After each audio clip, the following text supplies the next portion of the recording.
ओम गणपते नमः, ओम गणेशाय नमः। दोस्तों, हमारी सीरीज चल रही है प्रश्न शास्त्र की। ये इसके अंदर 5th वीडियो है। इसके अंदर हम बात कर रहे हैं लगन की और अरुद्ध लगन की। इनको हम कैसे इस्तेमाल करते हैं, इनके क्या मायने हैं प्रश्न शास्त्र में। जैसे बर्थ हॉरोस्कोप जो रहता है वो आपका टाइम, प्लेस और डेट ऑफ बर्थ, जब आप पैदा होते हैं उस समय इसके अनुसार जो प्लैनेट्स की पोजीशन है वो उसके बेस पे आपका बर्थ चार्ट बनता है।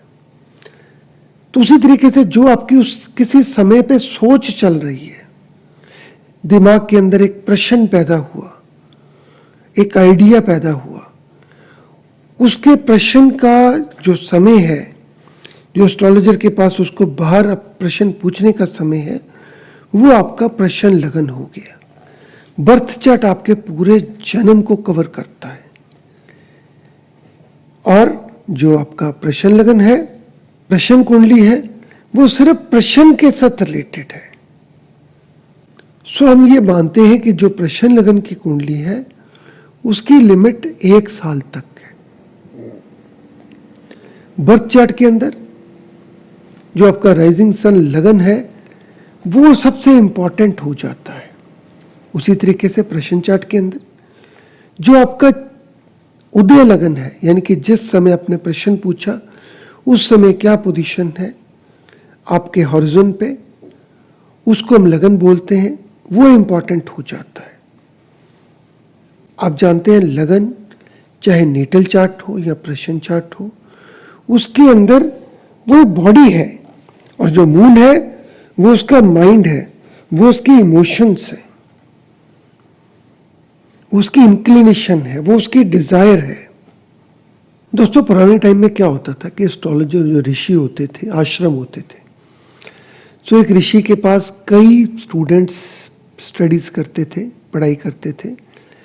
जो चार्ट आते थे सभी स्टूडेंट्स बैठ के उनको उसकी डिडक्शंस निकालते थे। उनके बेस पे वो सूत्र बनाए उन्होंने। उसके बाद जब किसी ने एस्ट्रोलॉजर के पास जाना होता था, उसका टाइम फिक्स होता था। टाइम उसका कुछ भी टाइम है, वो एस्ट्रोलॉजर को किसी समय भी मिल लिया, जाके बात कर ली दिन के समय में। मगर आज की डेट में जब एस्ट्रोलॉजर्स हैं, सबके टाइमिंग है, फैमिली मैन है, कोई सर्विस कर रहा है, कोई दूसरे प्रोफेशन के अंदर है, सो पूरा दिन उनके पास कंसल्टेशन के लिए नहीं है। तो क्या बोलेंगे, शाम को 5 से 6 आ जाएं, 6 से 8 आ जाएं। सो उस समय सभी का उदय लगन यानी कि प्रश्न लगन का क्वेश्चन, वो जो लगन बनेगा प्रश्न कुंडली का, वो सेम रहेगा। वो कम से कम एक महीने, 2 महीने, 1 महीने के लिए सेम रहेगा और कम से कम 2 घंटे के लिए सेम रहेगा। तो इसका मतलब जितने लोग एस्ट्रोलॉजर के पास आएंगे पूरे 1 महीने के लिए, उनका प्रश्न जो है वो सेम रहेगा। क्या उसके रिजल्ट सेम रहेंगे? जैसे मान लीजिए मेरे पास मैंने टाइम रखा है कंसल्टेशन का, शाम को फ्री कंसल्टेशन, शाम को 6 से 7। सो मैक्सिमम लोग मेरे पास उस समय अप्रोच करेंगे। जब वो अप्रोच करेंगे 1 महीने के लिए 2 घंटे सेम आपका लगन चलेगा। सो क्या सबके रिजल्ट सेम रहेंगे?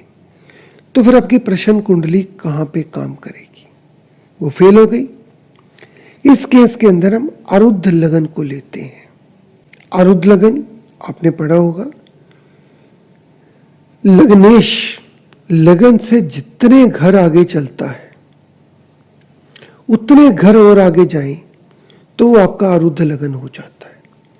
मान लीजिए आपका लग्नेश 2nd हाउस में है, तो आपका जो अरुद्ध लगन है वो 3rd हाउस हो जाएगा, क्योंकि एक घर आगे आप एक घर और आगे जाएंगे। मान लीजिए आपका जो लग्नेश है वो 3rd हाउस में है, तो आपका जो अरुद्ध लगन है वो 5th हाउस हो जाएगा। अरुद्ध लगन की क्या इंपॉर्टेंस है, इसके क्या एक्सेप्शंस हैं, उसको हम किसी और वीडियो में कवर करेंगे।